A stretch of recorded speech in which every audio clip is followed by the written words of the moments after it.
तालिबान तो आतंकवादी है, तालिबान को सरकार में नहीं आना चाहिए। भारत और भाजपा पूरी तरह से तालिबान के खिलाफ है। हम तो नहीं करेंगे बात, तालिबान ये तालिबान वो, तालिबान के खिलाफ सरकार, तालिबान के खिलाफ मोदी, तालिबान के खिलाफ भारत सरकार। लेकिन जब तालिबान ने सरकार बना ली, जब तालिबान ने खुद को मजबूत कर लिया, तो 50,000 मैट्रिक टन भाजपा सरकार पाकिस्तान के रास्ते अफ़गानिस्तान पहुंचाएगी, अफ़गानियों की मदद के लिए तालिबान के रिक्वेस्ट पर। दोगलेपंती की इंतहा। सलाम नमस्ते सत श्री अकाल, मैं हूं रज़ा और आप देख रहे हैं दोस्तों रज़ाग्राफी का इंटरनेशनल प्राइम टाइम, जिसके अंदर दुनिया की बड़ी बड़ी खबरें कम वक्त में और आसान ज़बान में आपको हम दे देते हैं। जो खबर आपसे छुपाई जाती है, हम इस रिपोर्ट के अंदर वो सारी खबरें आपको बता देते हैं बहुत ही सिंपल भाषा में। अब आपको बता दें कि भारत के NSA national security adviser mister Ajit Doval Afghanistan यानी तालिबान से बातचीत करने के लिए ताजिकिस्तान पहुंच गए हैं। जी हाँ, तालिबान से बातचीत करने के लिए। तालिबान तो आतंकवादी है, फिर उससे बातचीत क्यों कर रही है मोदी सरकार? यह अपने में ही अपना ही जूता उठाकर मुंह पर मारना हुआ। हाँ, आज भारत के NSA भाजपा की सरकार के नेता NSA पहुंच गए हैं ताजिकिस्तान और उन्होंने तालिबान के साथ बातचीत करी है। आपको बता दूं कि इस मीटिंग में भारत के अलावा Iran, Tajikistan, Turkmenistan, Kyrgyzstan, Uzbekistan और चाइना यानी सारे पड़ोसी देश मौजूद थे। भारत को अपनी सुरक्षा को देखते हुए तालिबान से बात करनी पड़ी। अरे मैं तो कहता हूँ, दोगला रवैया क्यों अपनाती है ये मोदी सरकार? नहीं करती बात, तालिबान आतंकवादी, हमें नहीं करनी बात, नहीं करते, एक जुबान पे रहते। थूक के कब तक चाटोगे? जबान नहीं खराब होती क्या भाई? जबान है कि गधे का गू कि पहले से खराब है? अरे भैया, पहले तुमने आतंकवादी कह दिया तो उस आतंकवादी सरकार से तुम बात क्यों कर रहे हो? हम तो खिलाफ हैं, अब क्यों का बात करने के लिए? ले देखिए दोस्तों, रेस्पेक्टेड अजीत डोभाल तालिबान के साथ बातचीत कर चुके हैं, कई मुद्दों पर उन्होंने बात करी है, लेकिन तालिबान के खिलाफ कोई भी एक भी जुमला नहीं बोला है। उन्होंने कहा है कि तालिबान यानी अफ़गानिस्तान के साथ वो खड़े हैं, अफ़गानिस्तान के लोगों के साथ हमेशा से भारत खड़ा रहा है और भारत के लोग और भारत पूरी तरह से अफ़गानिस्तान के लोगों के साथ ही खड़ा रहेगा, उनकी मदद इसी तरह से पहुंचाता रहेगा। तालिबान के प्रवक्ता ने भी ज़बरदस्त तरीके से भारत की तारीफ करी है, या मैं कहूं कि आतंकवादी संगठन तालिबान ने भाजपा सरकार की तारीफ करी है और भारत के द्वारा दी गई मदद को सराहा है। और साथ में बता दूं कि तालिबान ने इस मीटिंग से पहले ही कह दिया था कि अगर हमारी पड़ोसी देश को किसी को हमसे दिक्कत है तो हम बैठकर बातचीत करने के लिए तैयार हैं। हम दोहा में जो हुआ है एग्रीमेंट उसको फॉलो कर रहे हैं। हम अपने संबंध पड़ोसी देशों से ठीक करना चाहते हैं। हम चाहते हैं कि हमारे पड़ोसी देश और दुनिया भर के देश हमारे अफ़गानिस्तान में आकर व्यापार करें, जिससे हमारे संबंध दूसरे देशों के साथ गहरे हों। हम अपनी ज़मीन को किसी भी देश के लिए आतंकवादियों के इस्तेमाल के लिए नहीं दे सकते और हम दूसरे देश के लिए, अपने पड़ोसी के लिए ख़तरा नहीं बन सकते। भारत के लिए हम यही कहना चाहते हैं कि हमने अपनी ज़मीन का इस्तेमाल भारत के ख़िलाफ़ नहीं होने दिया है और ना होने देंगे। तालिबान को बड़ा प्यार आ रहा है भाई भाजपा पे, चक्कर क्या है भाई? जानकारी के लिए आपको बता दूं कि अजीत डोभाल ने कोई ख़ास बात तो नहीं कही, बस ये कहा कि आस पड़ोस को ख़तरा न हो और अफ़गानिस्तान में शांति के लिए ज़रूरी है कि आसपास के देश भी अफ़गानिस्तान के साथ शांति बनाकर रहें। पाकिस्तान इस मीटिंग में शामिल नहीं हुआ है क्योंकि पाकिस्तान की जो नई सरकार है उसने अभी अपना NSA नहीं चुना है। आपको बता दूं दोस्तों, अब अगली बड़ी खबर। एक्सपर्ट का दावा ये है कि अमेरिका से लड़ने लायक जैसे ही चीन होगा, जो कि लगभग वो होने वाला है, वो तुरंत ताइवान पर हमला कर देगा। चीन इस रास्ते पर काफ़ी तेज़ी से चल रहा है और उसका इरादा यही है कि अमेरिका को टक्कर देने वाले ताकत हासिल करने के बाद सीधा ताइवान पर अटैक कर देंगे। अच्छा, एक्सपर्ट ने यह भी बता दिया है कि 2030 से 2035 के बीच में ये बड़ा हमला चीन कर सकता है। अब आपको लग रहा हो बहुत दूर की बात है, लेकिन मुझे चीन पे भरोसा है। चीन बहुत खतरनाक, चालाक, चतुर है। रिपोर्ट में कुछ और बताता है लेकिन काम वो पहले कर देता है। रिपोर्ट के अनुसार ताइवान को कुछ ही घंटों में हरा सकता है चीन, क्योंकि चीन के पास बहुत ही खतरनाक ताकत है ताइवान के आगे। अब ताइवान और चीन की ताकत दोनों ही आपके सामने रख देता हूं। अब एक तरफ आप देखिए, एक तरफ चीन, एक तरफ ताइवान। इस वक्त एक्टिव जो सैनिक है चीन के पास वो 20 लाख हैं, ताइवान के पास 2 लाख भी नहीं है भाई साहब। वहीं पर जो रिजर्व में सैनिक हैं वो ताइवान के पास 15 लाख हैं और चीन के पास सिर्फ 5,10,000। लेकिन ये मैटर नहीं करता है। अब जो बात है वो मैटर करती है। फाइटर जेट चीन के पास 1200 हैं, वहीं पर सिर्फ 288 ताइवान के पास। फाइटर हेलीकॉप्टर 912 चीन के पास हैं और 208 सिर्फ ताइवान के पास। अगर बात करें अटैक हेलीकॉप्टर, खतरनाक एडवांस हेलीकॉप्टर, तो वो 281 चीन के पास हैं और 91 ताइवान के पास। टैंक, फाइटर बैटल टैंक 5,250 चीन के पास हैं और ताइवान के पास सिर्फ 1,110। बख्तरबंद गाड़ियां 35,000 हैं चीन के पास और इधर ताइवान के पास सिर्फ 3,472। इसके अलावा आपको बता दूं, तोप खाने यानी ओपन तोप जो हाथ से चलाई जाती है वो 4,120 चीन के पास है और 257 सिर्फ ताइवान के पास है। साथ में सबमरीन जो है वो बहुत बड़े लेवल पर चीन के पास है, 79 सबमरीन है और सिर्फ 4 सबमरीन इनके पास है ताइवान के पास। अब 507 एयरपोर्ट 507 हैं चीन के पास और ताइवान के पास सिर्फ 37। अब इस बात से आप समझ सकते हैं कि ताइवान पर कुछ ही घंटों में आराम से कब्जा कर सकता है, लेकिन चीन इंतजार कर रहा है कि उसकी ताकत अमेरिका के लेवल की हो जाए ताकि वो अमेरिका को भी झेल सके और ताइवान को भी कब्जा कर सके। अब आपको बता दूं, चीन और ऑस्ट्रेलिया के बीच में भी अनबन शुरू हो गई है, जिसको देखते हुए अब ऑस्ट्रेलिया को घेरने की तैयारी ऑफिशियल तौर से चीन ने शुरू की है। चीन के विदेश मंत्री ऑस्ट्रेलिया के आसपास के सभी देशों और आइसलैंड के दौरे पर हैं, जिसमें Kiribati, Samoa, Fiji, tonga, Vanuatu, Papua New Guinea और पूर्वी तिमोर, ये सारी वो जगह हैं, एक तरह से समझ लीजिए आइसलैंड हैं, देश हैं छोटे छोटे से, जिनका दौरे के लिए चीन के विदेश मंत्री निकल चुके हैं। अब यहाँ पर अपनी मौजूदगी चीन बढ़ाएगा, डील करेगा और दोस्ती करेगा और फिर चारों तरफ से ऑस्ट्रेलिया को घेर लेगा। वहीं पर आपको बता दूं, अमेरिका के विदेश मंत्री ब्लिंकन ने चीन को आड़े हाथ लेते हुए पहले तो ये कहा कि चीन अंतर्राष्ट्रीय व्यवस्था के लिए काफ़ी खतरा है, पूरी दुनिया के लिए चीन एक बड़ा खतरा है, चीन को अंतर्राष्ट्रीय कानून का पालन करना चाहिए। साथ में अपना डर भी जताया है और कहा है कि हम यानी अमेरिका चीन के साथ कोल्ड वॉर बिल्कुल नहीं चाहता।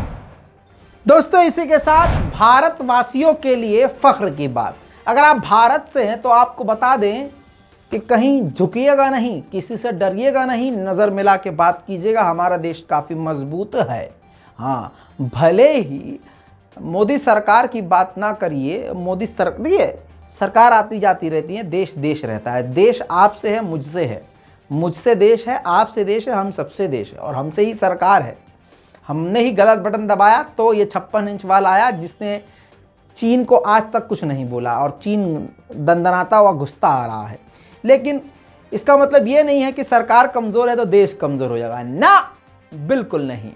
अब आपको बता दूं, भारत का अब एशिया का सबसे बड़ा सबमरीन बेस बन जाएगा कारवार। कारवार का इलाका एक इलाके का नाम है, जहां पर अब भारत का सबसे बड़ा नौसेना का अड्डा होगा, जहां से पनडुब्बियां लॉन्च की जाएंगी। परमाणु पनडुब्बियां भी वहां पर हैं और हजारों की तादाद में हमारे फाइटर जेट भी हैं। लगातार वहां पर काम चल रहा है और भारत के defence minister mister Rajnath Singh ने वहां का दौरा भी किया है। आइए वो तस्वीर आपको दिखा देता हूं। भारत की ताकत 10 गुना इससे बढ़ जाएगी।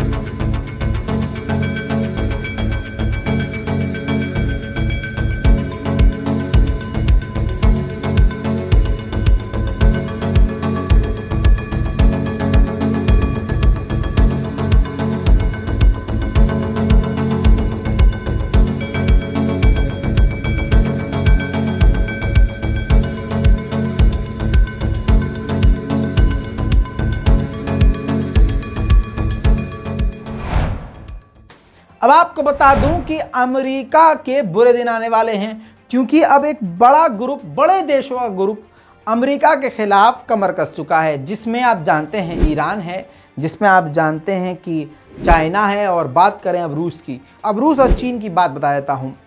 नॉर्थ कोरिया के खिलाफ यूएन में एक बड़ा कानून पारित करने वाला था अमेरिका, जिसका विरोध चीन और रूस ने जमकर किया और उस कानून को पास होने नहीं दिया, वो कानून ब्लॉक कर दिया।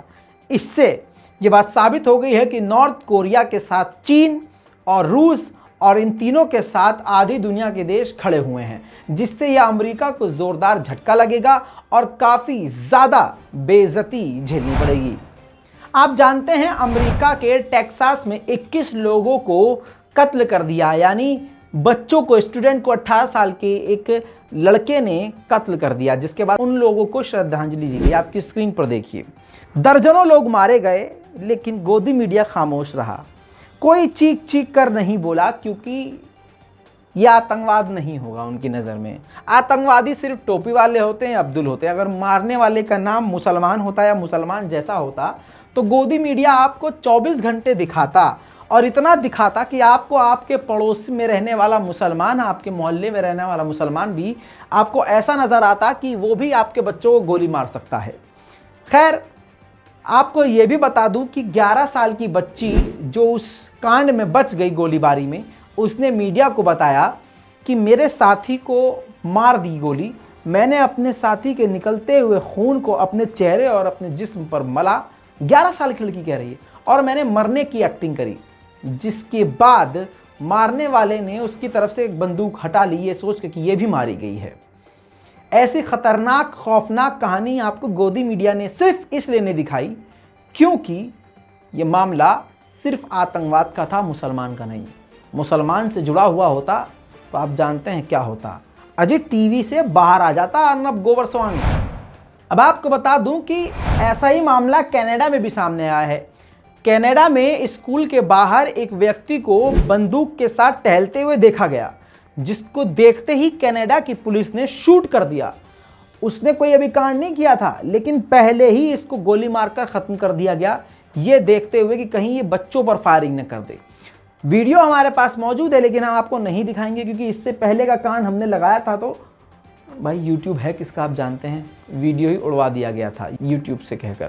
खैर दोस्तों, मामला बिगड़ रहा है, मुसलमानों को आतंकवादी साबित करते रहे बॉलीवुड के द्वारा। बॉलीवुड फिल्मों में टोपी वाले को ही आतंकवादी दिखा दिखा के बचपन से इतने बड़े हो गए हम लोग, सबको यही दिखाया गया कि मुसलमान ये होते हैं, मुसलमान होते हैं, और आज देखिए आतंकवाद हर रूप में निकल के सामने आ रहा है, जिससे एक बात साबित होती है कि आतंकवाद का कोई ईमान और धर्म नहीं होता है। यमन के एडन सिटी में जोरदार धमाका हुआ है मछली मार्केट में, जिसमें 5 से 6 लोग मारे गए हैं और कई घायल हैं। यमन के हालात एक बार फिर से ख़राब होने लगे हैं। आपको याद दिला दूं, सऊदी अरब और यमन के बीच में 2 महीने का सीज़ फायर हुआ था रमज़ान से पहले, कि इस रमज़ान और रमज़ान के अगले महीने हम दोनों एक दूसरे पर हमला नहीं करेंगे। लेकिन अब 2 महीने गुजरने के बाद फिर से ऐसी हरकतें और धमाके शुरू हो गए हैं। वहीं पर अब आपको इजिप्ट की तरफ से खबर बता दूं, बाइडन सरकार ने इजिप्ट को चीनूक हेलीकॉप्टर, फाइटर हेलीकॉप्टर देने का अप्रूवल दे दिया है। $2.6 बिलियन के हेलीकॉप्टर, कई बड़ी मात्रा में काफ़ी सारे हेलीकॉप्टर अब ये इजिप्ट को अमेरिका की सरकार देगी। दोस्तों वहीं पर आपको बता दूं, अब ईरान से बड़ी खबर। ईरान के इस कदम को आप क्या कहेंगे खुद ही नीचे लिख दीजिएगा। ईरान ने एप्पल के आईफोन प्रोडक्ट को बैन कर दिया है। जी हाँ, आईफोन को पूरी तरह से ईरान के अंदर ईरान ने ब्लॉक कर दिया और कहा यह है कि हमारे लोग, ईरान के लोग आईफोन के इस प्रोडक्ट से, आईफोन से खुश नहीं थे। अब मुझे खुद समझ में नहीं आ रहा है कि ईरान ने ऐसा क्यों कहा, क्योंकि पूरी दुनिया में एक एप्पल ही ऐसा प्रोडक्ट है कि ऐसी ही एप्पल कंपनी है जिसके फ़ोन और जिसके डेटा हमेशा सेफ रहते हैं।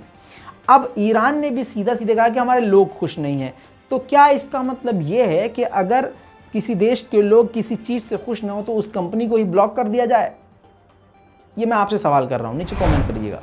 कल के इंटरनेशनल प्राइम टाइम में मैंने आपको बताया था कि ईरान की एक कार्गो शिप को, जिसके अंदर बहुत सारी तादाद में तेल था, क्रूड ऑयल था, उसको अमेरिका ने सीज कर लिया। अब ईरान का बयान ये आया है कि हम इसका बदला ज़रूर लेंगे। अब बदला वो किस प्रकार लेगा आप जानते हैं, वो अमेरिका या अमेरिका के किसी दोस्त का शिप पकड़ लेगा ईरान, फिर बदले में उसको छोड़ना पड़ेगा अमेरिका को या पैसे देने पड़ेंगे। हाइफा बिनते मोहम्मद, ये जो खूबसूरत महिला हैं, ये सऊदी अरब की टूरिज़्म मिनिस्टर हैं।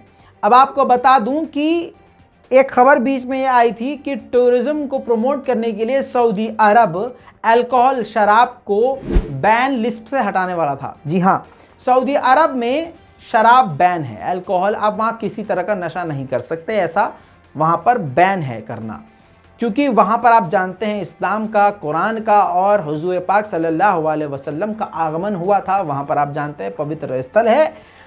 तो कहा जा रहा था कि वहाँ पर टूरिज़्म को प्रमोट करने के लिए शराब पे से पाबंदी हटाई जा रही थी। अब वहाँ की टूरिज़्म मिनिस्टर ने सामने आकर इस बात को कहा है कि ऐसा हम नहीं करेंगे, क्योंकि ये पवित्र स्थल है और सऊदी अरब इस्लाम का मरकज़ है, जिसको देखते हुए हम अपने टूरिज़्म को प्रमोट करने के लिए शराब पर से बैन नहीं हटाएंगे। जहां पर भारत के अंधभक्त सारा दिन बैठ के 2 रुपये का ट्वीट करके और औरंगजेब और जो पुराने मुग़ल थे उनको बदनाम करने के और उनके बनाए हुए किलों और उनकी बनाई हुई इमारतों को अपने बाप के नाम होता हुआ देखने के दिन में सपने देखते हैं पेशाब पीकर नशे में, और सारा दिन गरियाते हैं मुल्लों को और पंचर छाप कहते हैं। मैं उनको बता दूं कि जिसको तुम पंचर छाप कहते हो वही सऊदी अरब वो पंचर छाप एक दिन में तेल, सिर्फ तेल बेचकर जो ऊपर वाले ने उसको दिया है, एक दिन में 1 बिलियन कमाता है, $1 बिलियन। 1 बिलियन में कितनी जीरो होती है? हाँ, जितने अंधभक्तों तुम्हारी अम्मा के खसम रहे हैं। गजब बेइज्जती है। अब आपको बता दूं, पंजशीर और तालिबान के बीच में लगातार झड़प जारी है। पंजशीर की तरफ से वीडियो सामने आ गई है जिसमें झड़प देखी जा सकती है।